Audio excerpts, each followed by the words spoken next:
নমস্কাৰ ভাস্কৰ জ্যোতি এষ্ট্ৰবাস্তু জ্ঞান চেনেললৈ সকলোকে পুনৰ এবাৰ স্বাগতম জনাইছোঁ। মই 2025 বৰ্ষৰ প্ৰথমটো ইউটিউব কণ্টেণ্ট মই মোৰ অনুৰাগীসকলৰ কাৰণে লৈ আহিছোঁ আৰু পোনপ্ৰথমে মই ইংৰাজী 2025 নৱবৰ্ষৰ সকলোকে শুভকামনা যাচিছোঁ। মংগল হওক সকলোৰে, এই গোটেই বছৰটো কৰ্মসংস্থাপন হওক, ব্যৱসায় উন্নতি হওক, মাংগলিক বিবাহ হওক, কাৰোবাৰ প্ৰেম হওক, কাৰোবাৰ সন্তান প্ৰাপ্তি হওক, সকলোখিনি কামনা কৰি মই আজি 2025 বৰ্ষটো কেনেদৰে যাব কেইটামান লগ্নৰ কথা মই ক'ব আহিছোঁ। লগ্ন আৰু ৰাশি দুইটা একেই হ'ব। ভিডিঅ'টো দীঘল হ'ব পাৰে, আপোনালোকে শেষলৈকে চাব। মই পোনপ্ৰথমে মেঘ লগ্ন বা মেঘ ৰাশি, লগ্নটোতো মেঘ লগ্ন হ'বই লাগিব। ৰাশিটো যদি বেলেগো হয় আপুনি মেঘ লগ্নৰ পৰাই চাব, আৰু ৰাশিটো যদি মেঘ ৰাশি আৰু মেঘ লগ্ন হয় তেতিয়াহ'লে ফলিয়াব। তাৰমানে একেটা হ'লেতো খুব ভাল, আৰু যদি ৰাশি বেলেগ হয় লগ্নটো কিন্তু মেঘ হ'ব লাগিব। মেঘ লগ্নৰ বাবে বৰ্তমান মই ভালখিনি কৈ দিছোঁ আৰু বেয়াখিনিও মই ক'ম, বাধা বিঘিনিখিনিও ক'ম। একেটা সময়তে ভাল ফলো দিব পাৰে, একেটা সময়তে আপোনালোকক বাধা বিঘিনি আৰু অলপ সংঘৰ্ষও দিব পাৰে। আপোনালোকে এইটো নাভাবিব যে এইখিনি সময়ত মই ভাল কৈছোঁ কাৰণে আকৌ এইখিনি সময়তে কিয় বেয়া কৈছোঁ। তাৰমানে কি, গ্ৰহৰ প্ৰভাৱ আছে ন, ভাল গ্ৰহৰ প্ৰভাৱ আছে একে স্থানত, আকৌ বেয়া গ্ৰহৰ প্ৰভাৱ আছে, দৃষ্টি আছে একেটা স্থানত। সেইকাৰণে মই আপোনালোকক ক'ম, আপোনালোকে নিজেই কণ্টেণ্টটো চাই কিনি বুজি মেলি ল'ব। বৰ্তমান ধন স্থানত ভাল গ্ৰহৰ প্ৰভাৱ আছে, ধন আহি আছে আপোনালোকৰ, ধন বৃদ্ধিৰ কাৰক হৈ আছে, মুখৰ বাণী ভাল হৈ আছে, কাৰোবাৰ মুখৰ বাণী কঠোৰ হ'ব পাৰে, শত্ৰু নাশ হৈ আছে, আয়ু বৃদ্ধি হৈ আছে, নতুন কৰ্মৰ ক্ষেত্ৰত সফলতা পাই আছে, বহুতৰ নতুন ব্যৱসায় আৰম্ভ হ'ব আৰু বহুতৰ নতুন চাকৰিও হ'ব। আৰু যিদৰে ধন আহিছে নহয়, সেইদৰে আপোনালোকৰ ব্যয়ো হৈছে। ব্যয় ভাৱৰ স্বামী হৈও দ্বিতীয়ত অৱস্থান কৰিছে এটা বিশেষ গ্ৰহই, আৰু ভাগ্য ভাৱৰ স্বামী হৈও ধন স্থানত দ্বিতীয় ভাৱত এটা গ্ৰহই, সেই একেটা গ্ৰহই স্থান লৈছে। সেই গতিকে আপোনালোকৰ ব্যয়ো হ'ব, ভাগ্যৰ যোগেদি ধনো আহিব, শত্ৰু নাশো হ'ব, আয়ু বৃদ্ধি হ'ব, আৰু আপোনালোকৰ শিক্ষাৰ ক্ষেত্ৰত বহুত ভাল, ৰিচাৰ্জ কৰা ক্ষেত্ৰত বহুত ভাল, PhD কৰাখিনিৰ কাৰণে বহুত ভাল, আৰু আপোনালোকৰ খোৱা বোৱাত খুব যাতে বাঢ়ি যাব সেই বিষয়ে আপোনালোকে দেখা পাব। খোৱা বোৱাৰ ক্ষেত্ৰত আপোনালোকৰ খুব আগ্ৰহ বৃদ্ধি পাব, আৰু এইটো মই আপোনালোকৰ কাৰণে মে' মাহৰলৈকেহে কৈ থৈছোঁ। এই মে' মাহৰ পিছত আপোনালোকক মই বিবাহৰ যুগ বুলি ক'ম, বিবাহৰ ৰাজযোগ বুলি ক'ম, ভ্ৰমণৰ যুগ, ধাৰ্মিক ক্ষেত্ৰখনৰ কাৰণে ভাল যুগ, পুনৰ ভাগ্য বৃদ্ধিৰ যুগ, আয় বৃদ্ধিৰ যুগ, ঘৰখনত মাংগলিক কৰ্মৰ যুগ, পৰিয়ালৰ কাৰোবাৰ বিবাহ, কাৰোবাৰ সন্তান জন্ম হ'ব পাৰে, নিজৰো বিবাহ হ'ব পাৰে, এনেকুৱা এটা যুগ মে'ৰ পৰা অক্টোবৰলৈকে। অক্টোবৰৰ পিছত ঘৰ সম্পত্তিৰ যুগ, যান বাহনৰ যুগ, ঘৰুৱা পৰিৱেশ মংগলময় হ'ব, ঘৰৰ কৰ্মৰ ক্ষেত্ৰত ভাল দৃষ্টি, বিদেশ ভ্ৰমণ হ'ব পাৰে, খৰচটো কিন্তু আপোনালোকৰ থাকিব। এই ভাল যুগবোৰৰ মাজতো খৰচ থাকিব আপোনালোকৰ, আয়ু বৃদ্ধি হ'ব, সামাজিক সন্মান পাব, সমাজৰ কাৰণে কাম কৰাৰ আগ্ৰহ প্ৰকাশ পাব। সেইখিনি মই ভাল, আৰু ইয়াৰ দুই এটাৰ মাজত আপোনালোকক বেয়াও কৈছোঁ সেইখিনি। এতিয়া এই ভাল যুগৰ মাজতো আকৌ আপোনালোকৰ দুই এটা গ্ৰহই দৃষ্টি প্ৰদান কৰি আছে বেলেগ স্থানত। বিদেশ ভ্ৰমণৰ যুগ, হস্পিটেলৰ যুগ, অবাবতে খৰচ হোৱাৰ যুগ, কোৰ্ট কাছাৰীৰ যুগ, ৰোগ ভয় যুগ এটা বৰ্তমান চলি আছে, আৰু এইটো মে' মাহৰ প্ৰায় 13 তাৰিখ মানলৈকে চলিব। ৰোগ হ'লেও ডক্তৰে ঘপকে আপোনালোকক ৰোগটো ধৰিব নোৱাৰিবও পাৰে, অলপ দীঘলীয়া পৰীক্ষা নিৰীক্ষা কৰাৰ পিছতহে কিছুমান ৰোগ ধৰিব পাৰে। শত্ৰু কিন্তু নাশ কৰিব পাৰিব, শত্ৰু হ'লেও শত্ৰু নাশ যুগ চলি আছে। বহুতৰ অনৈতিক সম্বন্ধ হ'ব পাৰে, কাৰোবাৰ এক্সট্ৰা মেৰিটেল এফেয়াৰ হ'ব পাৰে, কিছুমান লিভ ইন ৰিলেশ্যনত থকাৰ বাবে আগ্ৰহ প্ৰকাশ কৰিব পাৰে, সামাজিক স্বীকৃতি নোলোৱাকৈ। এয়া মে' মাহৰলৈকে কিন্তু আছে। মে' মাহৰ পিছত কৰ্মসংস্থাপনত আয় বৃদ্ধি হ'ব, সন্তান থকাসকলে সন্তানৰ গতিবিধিৰ ওপৰত চকু দিব। সন্তান থকাসকলে গৰ্ভধাৰণৰ যুগটো আছে, কিন্তু ৰাজযোগটো মেঘ লগ্ন বা মেঘ ৰাশি জাতক জাতিকাৰ এই বছৰটো ৰাজযোগটো মই গৰ্ভধাৰণৰ ৰাজযোগ দেখা পোৱা নাই। পেটৰ অসুখ হ'ব পাৰে, মে মাহৰ পৰা ডিচেম্বৰ মাহলৈকে পেটৰ অস্ত্ৰোপচাৰ হ'ব পাৰে। আৰ্থিক ক্ষেত্ৰত খুব আপোনালোক উন্নতি হ'ব পাৰে উপাৰ্জনৰ বাবে। ব্যৱসায় বাণিজ্যত কিন্তু আপোনালোকে মে'ৰ পৰা ডিচেম্বৰলৈকে যুগ্ম ব্যৱসায় কৰাসকল সাৱধান হ'ব। যুগ্ম ব্যৱসায়ত কিন্তু অলপ বাধা বিঘিনি দেখায় মে'ৰ পৰা ডিচেম্বৰলৈকে। চাকৰি হ'ব, কিন্তু নতুন ব্যৱসায় হ'ব এইটো বছৰত। ভাল যুগ এটা চলি আছে আৰু আগলৈও আছে, কিন্তু তাৰ মাজতো বাধা বিঘিনি হ'ব, ভাল দিনো আহিব। আপোনালোকে সেইখিনি গোটেইখিনি বস্তু মই কোৱা মতে আপোনালোকে মিলাই চাই ল'ব। ভাল সময় যদি আহে তেতিয়াহ'লে গম পাব এইখিনি সময়ত আপোনাৰ ভালো হ'ব, আৰু বেয়া যদি বাধা বিঘিনি থাকে তেতিয়াহ'লে এই গ্ৰহৰ প্ৰভাৱেই আপোনালোকক বেয়া প্ৰভাৱ পেলাব। আৰু শেষত মই ক'ম কোনকেইটা গ্ৰহৰ কাৰণে মই এইভাগে আপোনালোকক ভৱিষ্যতবাণীটো কৰিছোঁ। কৰ্মস্থানত আপোনাৰ স্থান পৰিৱৰ্তন হ'ব পাৰে, চাকৰি কৰাসকলৰ সংঘৰ্ষ হ'ব পাৰে, কৰ্মৰ ক্ষেত্ৰৰ বাবে বিদেশ ভ্ৰমণো হ'ব পাৰে, কাৰোবাৰ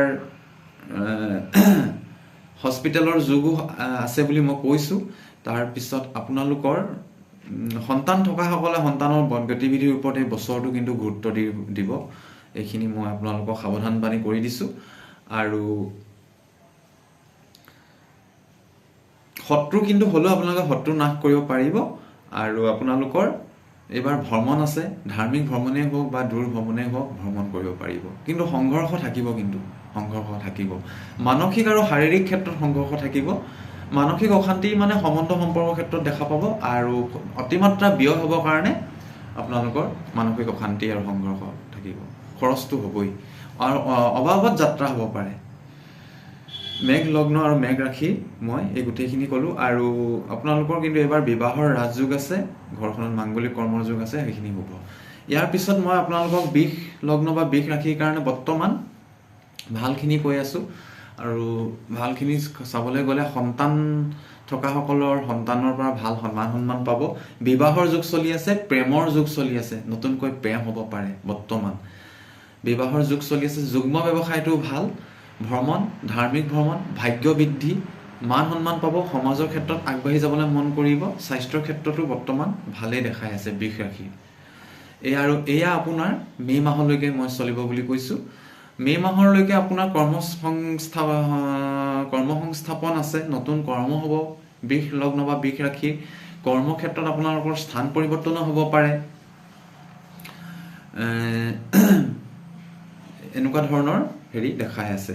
তাৰপিছত আপোনালোকৰ বৰ্তমান যিদৰে ক'লোঁ মই, গৰ্ভধাৰণৰ যুগ ৰাজযোগ চলি আছে, কিন্তু তাত এটা পাপ গ্ৰহৰ দৃষ্টিও আছে। আৰু সেই দৃষ্টিটো থকাৰ কাৰণে গৰ্ভধাৰণৰ ক্ষেত্ৰত অলপমান সাৱধান হ'ব। মেডিকেল বিশেষজ্ঞৰ লগত অলপ সংযোগ ৰাখিব। দাম্পত্য জীৱনত অলপমান বাধা বিঘিনি দেখা পোৱা গৈছে, আৰু যুগ্ম ব্যৱসায়তো বাধা বিঘিনি পোৱা গৈছে। এইখিনি আপোনালোকৰ মে' মাহলৈকে থাকিব। মে' মাহৰ 17 তাৰিখলৈকে এইখিনি আপোনালোকে ফল পাব। সন্তান থকাসকলে সন্তানৰ স্বাস্থ্যৰ ওপৰত যত্ন ল'ব। সন্তানৰ শিক্ষা দীক্ষাৰ ওপৰত অলপ গুৰুত্ব দিব। ভাই ভনীৰ লগত সম্বন্ধ সম্পৰ্ক ভাল কৰিব। এইখিনি মই মে' মাহলৈকে আপোনালোকক ফল ক'লোঁ। আৰু মে' মাহলৈকে আকৌ আপোনালোকৰ এটা বিশেষ গ্ৰহ হয় প্ৰেম, বিবাহ, গৰ্ভধাৰণ, এইবোৰো ফল দি আছে। যুগ্ম ব্যৱসায়ৰ ক্ষেত্ৰতো ভাল ফল দি আছে। আৰু এটা বিশেষ গ্ৰহই দৃষ্টি দিছে কাৰণে অকণমান এইবোৰ ক্ষেত্ৰত আপুনি বাধা বিঘিনি পাব। সেইকাৰণে সাৱধানেৰে মানে আপোনালোকে আগবাঢ়ি যাব। মানে আগবাঢ়ি যাওঁতে ভালটোতো হৈ আছে, যাতে বেলেগৰ কাৰণে মোৰ বেয়া নহয় সেই কথাটো চিন্তা ৰাখিব মে' মাহলৈকে। মে'ৰ পিছত আপোনাৰ কৰ্ম সংস্থাপনৰ বৰ্তমানৰ যিটো ভাল যুগ, মে'ৰ পিছৰ পৰা আপোনাৰ মে' পিছৰ পৰা ডিচেম্বৰলৈকে চলি থাকিব। কৰ্ম সংস্থাপনৰ ভাল যুগো চলি থাকিব। নতুন কৰ্ম হ'ব পাৰে, নতুন ব্যৱসায় হ'ব পাৰে, কিন্তু কৰ্মক্ষেত্ৰত সংঘৰ্ষটো কিন্তু আপোনাৰ নতুন কৰ্ম পালেই যে সংঘৰ্ষ নাথাকিব সেইটো নহয়, সংঘৰ্ষ থাকিব।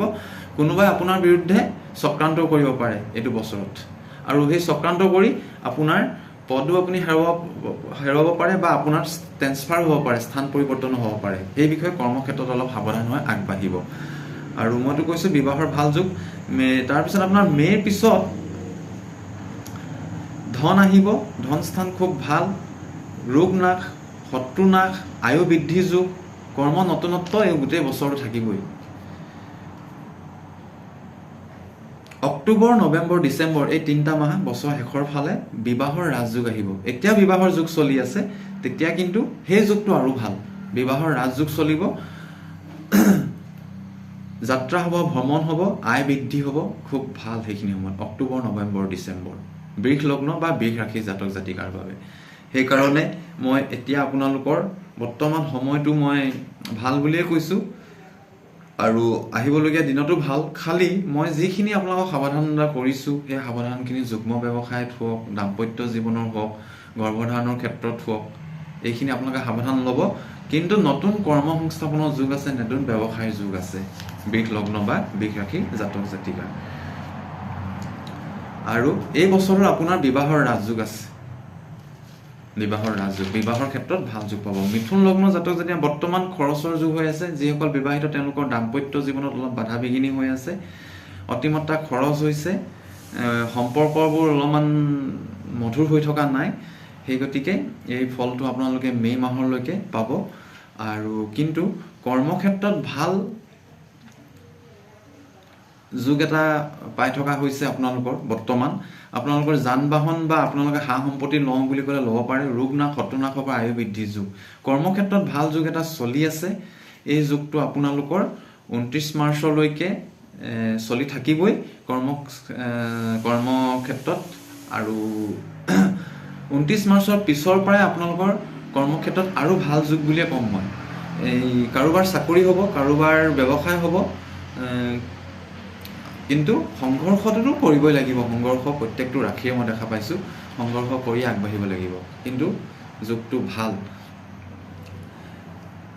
আপোনালোকৰ মে' মাহৰ পিছৰ পৰা, মে' মাহৰ পৰাই ধৰক, মে' মাহৰ 14 তাৰিখ মানৰ পৰা 2025 আপোনালোকৰ বিবাহৰ ৰাজযোগ, সন্তান গৰ্ভধাৰণৰ ৰাজযোগ, বিবাহৰ ৰাজযোগ, প্ৰেমৰ ৰাজযোগ, শিক্ষাৰ ক্ষেত্ৰত বহুত ভাল, ভাগ্য বৃদ্ধিৰ ক্ষেত্ৰত বহুত ভাল। এই 14-15 মে'ৰ পৰা 2025 পৰা গোটেই অক্টোবৰ মাহলৈকে বহুত ভাল। এই ক্ষেত্ৰত নতুন কৰ্ম সংস্থাপন হ'ব পাৰে। আপোনালোকে ট্ৰাই কৰক, চাকৰি ক্ষেত্ৰত হওক, ব্যৱসায় ক্ষেত্ৰত হওক, যিকোনো ক্ষেত্ৰত। অক্টোবৰৰ পিছত মানে অক্টোবৰ, নৱেম্বৰ, ডিচেম্বৰত ধন আহিব। ৰিচাৰ্চ কৰা PhDৰ কাৰণে আৰু ভাল সময়। কৰ্মক্ষেত্ৰত আপোনালোকৰ ভাল সময় চলিয়ে থাকিব। এই ক্ষেত্ৰত কোনো ধৰণৰ বাধা বিঘিনি নাপায়। এই ক্ষেত্ৰত মই কিন্তু মিথুন লগ্ন বা মিথুন ৰাশিৰ জাতক জাতিকাহঁতৰ কাৰণে এই ভৱিষ্যতবাণী কৰিছোঁ। এই বছৰটো তেওঁলোকৰ বৰ্তমান প্ৰেম, বিবাহ, শিক্ষা ক্ষেত্ৰত, গৰ্ভধাৰণৰ ক্ষেত্ৰত, সন্তান থকাসকলৰ সন্তানৰ উন্নতিৰ ক্ষেত্ৰত বহুত ভাল যুগ চলি আছে। আৰু আহিবলগীয়া দিনতো কিন্তু ভাল যুগ বুলিয়ে ক'ম। খালি আপোনালোকৰ কৰ্মক্ষেত্ৰত কিন্তু এইবাৰ ষড়যন্ত্ৰৰ চিকাৰ হ'ব পাৰে, স্থান পৰিৱৰ্তন হ'ব পাৰে, এনেকুৱা ধৰণৰ বিদেশ ভ্ৰমণ হ'ব পাৰে, কাৰোবাৰ হস্পিটেলৰ লগত জড়িত হ'ব পাৰে, এনেকুৱা ধৰণৰ কিছুমান যুগ মিথুন লগ্ন আৰু মিথুন ৰাশিৰ জাতক জাতিকাসকলৰ দেখা পোৱা গৈছে। তাৰপিছত আপোনালোকৰ মে'ৰ পিছত মই আৰু এটা যুগ কৈছোঁ, সেইটো হৈছে আপোনালোকৰ ভ্ৰমণটো হ'ব।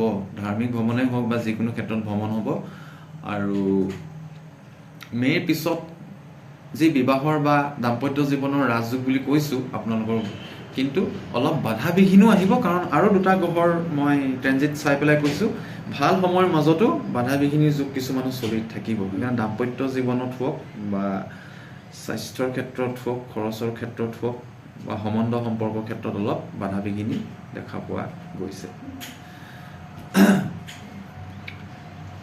মই আজিলৈ এই 3টা লগ্ন আৰু 3টা ৰাশিৰ কথা ইমানতে কৈ মোৰ আজিৰ এই ভিডিঅ'টো ইমানতে সামৰণি মাৰিছোঁ। আকৌ আহিবলগীয়া দিনত মই বাকী থাকি যোৱা লগ্ন আৰু ৰাশিৰ বিষয়ে কৈ যাম। আপোনালোকে কেৱল নিজৰ লগ্ন আৰু ৰাশিটো যদি একেই হয় তেনেহ'লে এইখিনি ফল পাব। আৰু মোৰ এই ভিডিঅ'টো শ্বেয়াৰ কৰি দিব শুভাকাংক্ষীসকললৈ। মোৰ চেনেলটো ছাবস্ক্ৰাইব কৰিবলৈ দিব। জন্মকুণ্ডলী অধ্যয়ন কৰাবলৈ হ'লে মোক যোগাযোগ কৰিব। জন্মকুণ্ডলী অধ্যয়ন কৰিলে আৰু ভালকৈ ক'ব পৰা যায়। এতিয়া মই এটা গোচৰীয় প্ৰভাৱত আপোনালোকৰ কথা কৈছোঁ লগ্ন ৰাশিবোৰ, কিন্তু ইয়াৰ প্ৰায় কথাই আপোনালোকৰ লগত মিলিব বা আপোনালোকে নিজেও এইখিনি যদি অকণমান চাই মেলি আগবাঢ়ে তেন্তে নিশ্চয় শুভ ফল পাব। পুনৰ 2025 বৰ্ষৰ শুভকামনা জনাই মই আজি মোৰ ভিডিঅ'টো ইমানতে সামৰণি মাৰিছোঁ। নমস্কাৰ।